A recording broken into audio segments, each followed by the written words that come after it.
quais são as principais consequências desse tipo de situação para crianças a curto e longo prazo? A principal consequência que a criança passa a ter com uma situação como essa é o rompimento, muitas vezes, dos vínculos que ela tem com esses genitores, né? Então, essa situação da possibilidade da convivência familiar entre pais e filhos é algo que é um direito constitucional e extremamente importante para qualquer família, para qualquer criança, né? O desenvolvimento emocional dela com a mãe, com o pai e a possibilidade de convivência com eles. Quando começa a acontecer uma situação de alienação parental, a gente vê que essa possibilidade de convivência acaba sendo rompida.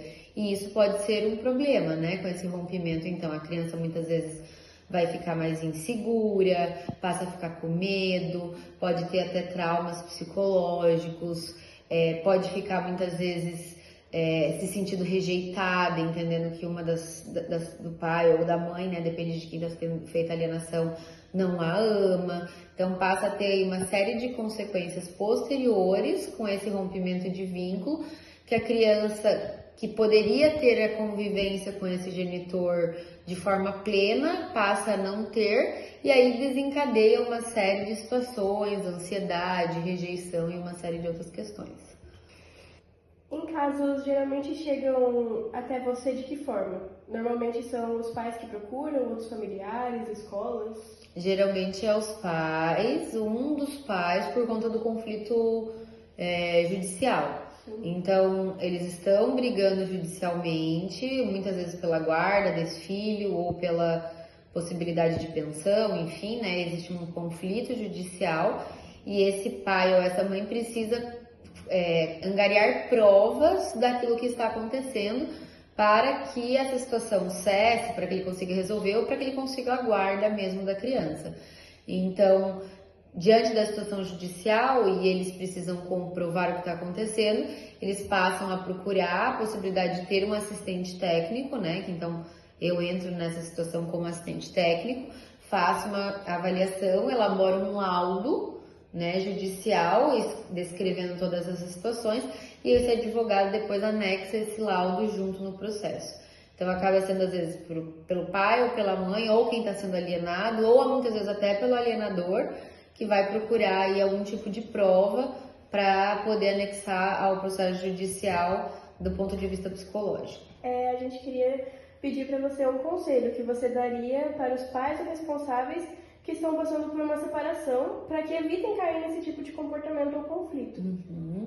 O que é muito importante sempre para os pais verificarem é a possibilidade de que quando um casal se separa, quem realmente precisa se separar é o casal e não a criança dos seus pais. Então, o maior conselho que a gente teria para dar nessa área é que o casal consiga separar a conjugalidade, né, aquilo que eles foram enquanto um casal, que sim, eles estão decidindo separar, e preservar a parentalidade, que é a relação pais e filhos, e essa não precisa se encerrar com a separação, não precisa e não deve se encerrar com a separação.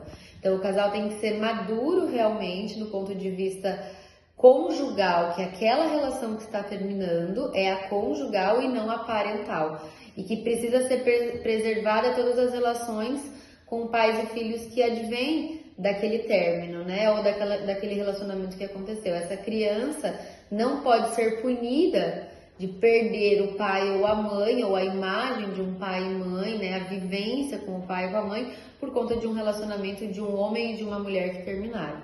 Então, acho que essa é a coisa mais importante que a gente tem que ter muito claro quando trabalha com casais. Realmente, muitas vezes, a dor deles é muito grande, existem muitas mágoas, existem muitos sonhos que foram desfeitos no final daquela relação, muitas dores, muito sentimento de vingança, mas o casal precisa ser maduro para lidar disso com a sua parte conjugal e não envolver as crianças e acabar com as relações parentais a partir daí.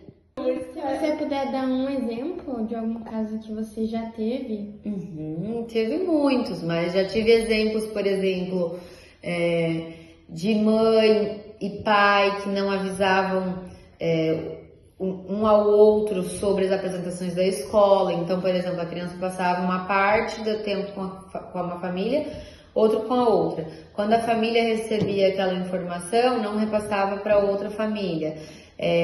Ficava o tempo inteiro interceptando o momento da visita com o outro. Então, estava no momento de passar o final de semana com o pai, ficava ligando o tempo inteiro, se colocando numa posição de vítima, falando para a criança, olha, você vai esse final de semana com o seu pai, eu vou ficar aqui chorando, né? Colocando a criança numa situação difícil quando ela vai visitar o outro genitor. E isso faz com que a criança muitas vezes se sinta culpada, né, no momento da visita. Já tive situações onde a família da mãe estabeleceu uma nova relação e engravidou novamente, né, de uma outra criança, fruto de um outro relacionamento, e esse pai ficava falando que essa mãe tinha engravidado novamente porque ela não amava essa filha, porque ela queria uma outra filha no lugar. Então ficava usando essa situação para realmente a criança se vincular cada vez mais com ele e passar a rejeitar essa mãe por um motivo, né, banal ou, né, puramente de vingança de cada um. Mas existem inúmeras histórias. Existe uma história que a gente acompanhou também, que uma mãe que era da área da saúde dava uma medicação para a criança no suco da manhã, no momento da visita, para a criança passar mal no momento da visita com o pai. Ela dava ela misturava algumas gotinhas de um remédio para labirintite, que deixava a criança um pouco tonta, assim, para que a criança, quando fosse visitar o pai, não se divertisse, não fosse legal, ficava sempre com mal-estar.